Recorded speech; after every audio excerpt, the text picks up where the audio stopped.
We're also grateful to have the opportunity to celebrate the achievements of our scholars who graduate today.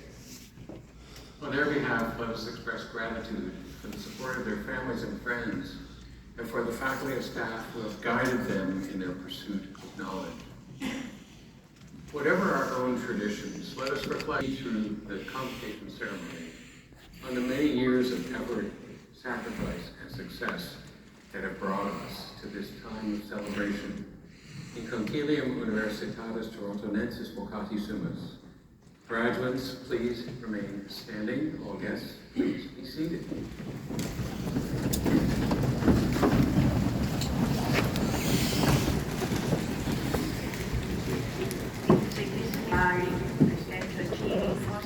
Admitantur ad graus varios, dulce eos quasi omnia Dei, sancta, requirunt aptus et idonios et. And perfectum huius provinciae, huiusque ad magnae patriae, et ad perfectum omnium nationum omnibus in terris congregarum. Ego ex auctoritate mihi et toti universitate commissa, et benevos et gradus varios, horum jura vobisto, et peto quoque, ut omnia conficiatis monera, quae ad illos gradus pertim. Please be seated.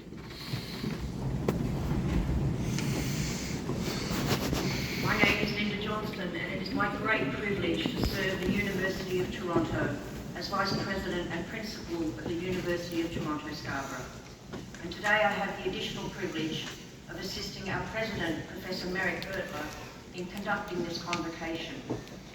The university is an institution with deep historical roots and many enduring traditions. Among those is our use of the language of the medieval university in today's wonderful celebration. For those in attendance who, like me, are less than fluent in Latin, a translation may be helpful. For my part, I said, Most Distinguished Chancellor, I present to you these scholars that they may be admitted to the various degrees, and I bear witness that as far as all things which the statutes require, they are fit and suitable. Much more significantly from the standpoint of the graduating class, the President then replied, to the benefit of this province, this great country, and to the worldwide community of nations, I, by the authority vested in me and in the whole university, admit you to your various degrees, grant to you the rights, and ask of you the responsibilities of doing all those things which pertain to those degrees. And so, as my first order of business, I am delighted to salute you, the graduating classes of 2025 for the University of Toronto Scarborough. That's it. You're done. Warmest congratulations.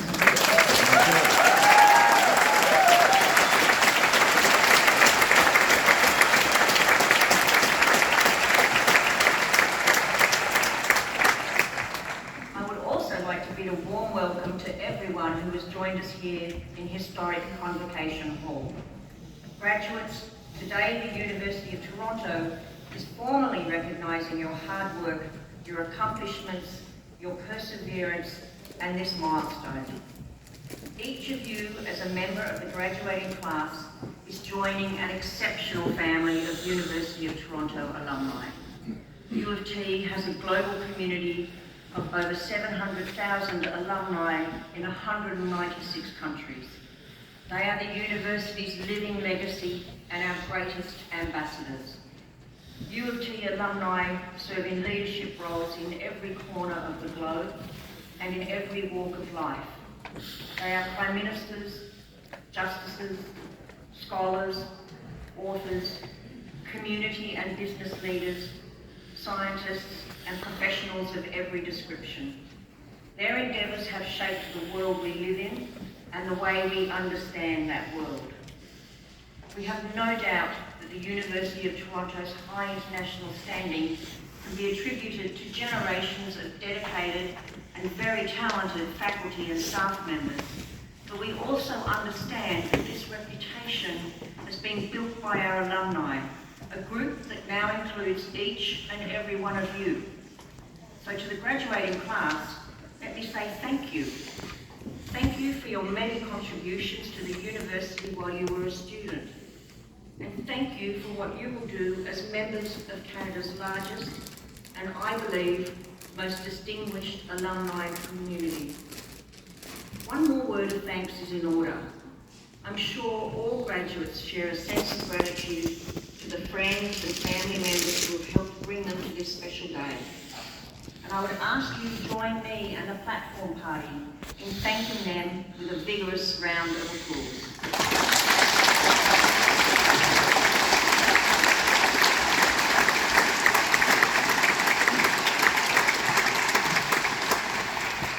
Let me continue with a request. One of the distinguishing features of our convocation is that graduates come forward individually to be recognised. You will then leave the stage using the ramp, exit out the door and around the hall. At that point, you will turn left and quietly re-enter the hall to continue to be recognised.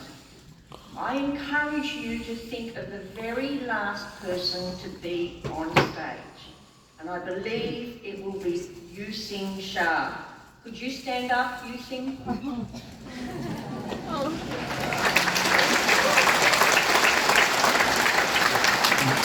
everyone, remember your classmate and return to your seat. Thank you for your understanding and assistance, and once more, warmest congratulations. And it is now my privilege to introduce today's convocation speaker, Melanie Ratnam. Ratnam is the CEO of the Society for Canadian Women in Science and Technology, where she leads national initiatives aimed at transforming Canada's STEM landscape through systems-level change and equity-driven innovation. She holds a BSc and PhD in neurobiology from the University of Toronto Scarborough, where her research explored the cellular processes driving brain inflammation after cerebral ischemia. In 2023, she was recognised by Women and Gender Equality Canada for her leadership in advancing equity in STEM fields across the country. Please welcome Melanie Ratnam to the podium.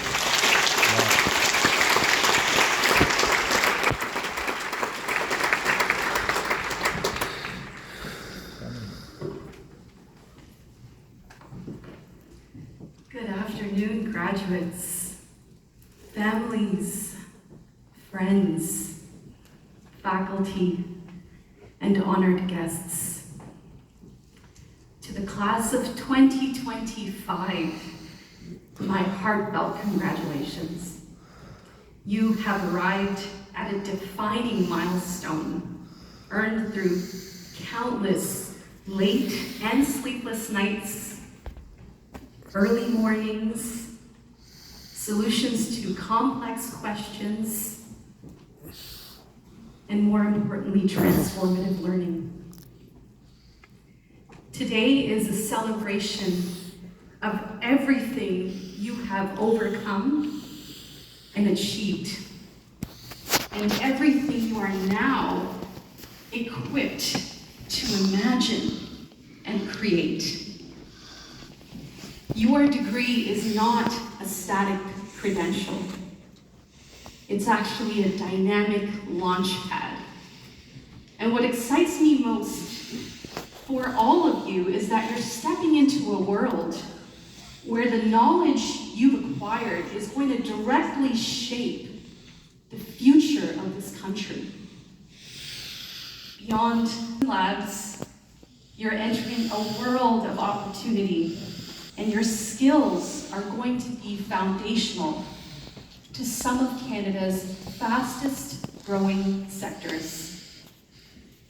We are living in a historic time where investment in innovation, infrastructure, and most importantly, all of you, the talent, is unprecedented.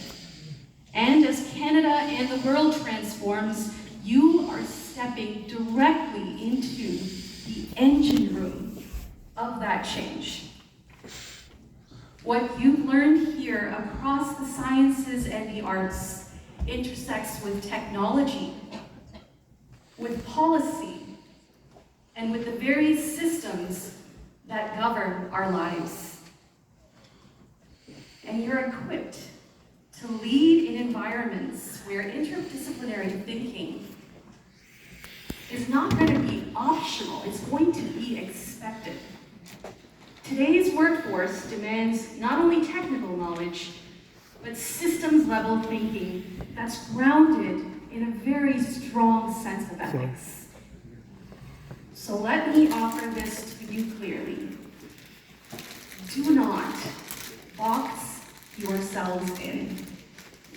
One of the most defining aspects of our time is the pace at which new roles and industries are emerging. The jobs of tomorrow are being shaped right now. And this means that it's going to be very important that you remain agile, ready to apply your training in places and positions that may not have even existed 5 years ago. Adaptability.